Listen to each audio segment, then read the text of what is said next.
নমস্কার, আমি অ্যাস্ট্রোলজার শ্রী অরিজিৎ। আজকে আপনাদেরকে বলবো 15ই ফেব্রুয়ারি রবিবার শিবরাত্রি দিন আপনাদের দিনটি কেমন যেতে চলেছে। অবশ্যই করে সেটি জানার আগে কিন্তু আমার চ্যানেলটিকে সাবস্ক্রাইব করতে ভুলবেন না।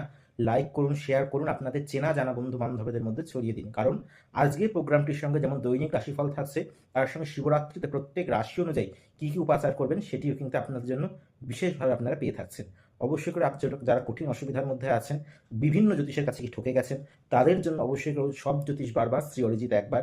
অবশ্যই করে তারা কিন্তু Barrackpore chamber, Sheoraphuli chamber, Siliguri chamber, Gariahat chamber এবং তারাপীঠ চেম্বারে অবশ্যই যোগাযোগ করুন।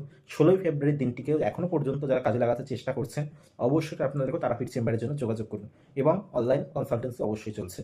অবশ্যই করে যারা এই সুযোগকে কাজে লাগাবেন তাদের জন্য কিন্তু সম্পূর্ণ বিনামূল্যে 1,00,000 সূর্যমন্ত্র জপসিদ্ধ এবং রবি দ্বাদশ নামে অর্চিত এবং আদিত্য হৃদয় স্তোত্র অভিষিক্ত মেটালের সম্পূর্ণ তামার রবিকে কিন্তু আপনারা পেয়ে থাকছেন। অবশ্যই করে বলবো মেষ রাশির জাতক জাতিকা মোটের ওপর দিয়ে দিন শুভ। বন্ধু বান্ধবের থেকে সাবধানতা অবলম্বন করুন, কারণ অযথা অর্থ ব্যয় কিন্তু আপনার হতে পারে। ভগবান শিবকে সেদিন কেশর মিশ্রিত দুধে অভিষেক করুন। বৃষ রাশির জাতক জাতিকাদের মোটের ওপর দিয়ে দিন শুভ। অবশ্যই করে আপনাদের গাওয়া ঘি দিয়ে ভগবান শিবকে অভিষেক করুন। বন্ধুর প্রাপ্তির মাধ্যমে আপনার কিন্তু জীবনে উন্নতি অবশ্যই হয়ে থাকবে সেই দিন। এই দিনের বিশেষ করে উপাচার বলতে আপনার মহামৃত্যুঞ্জয় মন্ত্র পাঠ করো, ত্রম্বকং যজামহে সুগন্ধিম পুষ্টিবর্ধনম উর্বারুকমিব বন্ধনান মৃত্যুর্মুষ্যমামৃতা। মিথুন রাশির জাতক জাতিকাদের মোটের উপর দিন শুভ।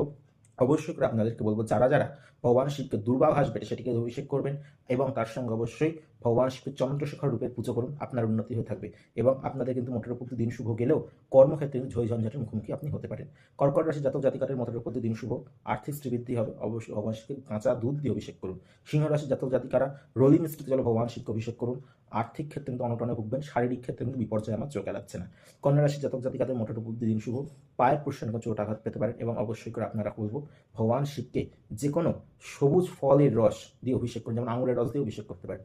অবশ্যই করে বলবো ভগবান শিবকে যারা তুলা রাশি জাতক জাতিকা আছেন, কাঁচা দুধের মধ্যে কালো তিল দিয়ে অভিষেক করুন এবং তার সঙ্গে অবশ্যই মহামৃত্যুঞ্জয় পাঠ করুন। সাংসারিক জয় জঞ্জাটে কিন্তু আপনার সেদিন ভুগতে হতে পারে। বৃশ্চিক রাশি জাতক জাতিকাদের মোটের উপর দিন শুভ। ব্যবসা ক্ষেত্রে কিন্তু উন্নতি পাবেন। ভগবান শিবকে জলের মধ্যে রক্তচন্দন মিশ্রিত করে অভিষেক করুন। ধনুরাশির জাতক জাতিকাদের মোটের উপর দিন শুভ। ভগবান শিবকে কিন্তু সেই দিন অষ্টগন্ধা মিশ্রিত জলে ভগবান শিবকে অভিষেক করুন এবং তার সঙ্গে অবশ্যই আপনার কিন্তু সেদিন চিন্তার মধ্যে কাটাবে বা ডিপ্রেশনের দিন যাবে। সেই জন্য বিশেষ করে ওম মন্ত্র চ্যান্ট করতে থাকুন। মকর রাশি জাতক জাতিকা যারা আছেন সর্ষের তেল দিয়ে ভগবান শিবকে অভিষেক করুন, আপনার কিন্তু ব্যবসা ক্ষেত্রে সেদিন উন্নতি আমার চোখে রাখছে না। কুম্ভ রাশি জাতক জাতিকা কিন্তু অযথা বন্ধুর মাধ্যম মানে অসৎ সঙ্গে বন্ধুদের দ্বারা ক্ষয়ক্ষতি আমার চোখে রাখছে না। ভগবান শিবকে কিন্তু আপনারা সেই দিন কাঁচা তিল বেটে সেটিকে দিয়ে শিবকে অভিষেক করুন। মীন রাশি জাতক জাতিকা কিন্তু হাড়ের সমস্যায় ভুগবেন। অবশ্যই করে আপনাদেরকেও ভগবান শিবকে কিন্তু যে কোনো টক দই দিয়ে বা মিষ্টি দই বা দই দিয়ে ভগবান শিবকে অভিষেক করুন, আপনার উন্নতি হয়ে যাবে। করে দেখুন, নিশ্চয়ই ভালো থাকবে।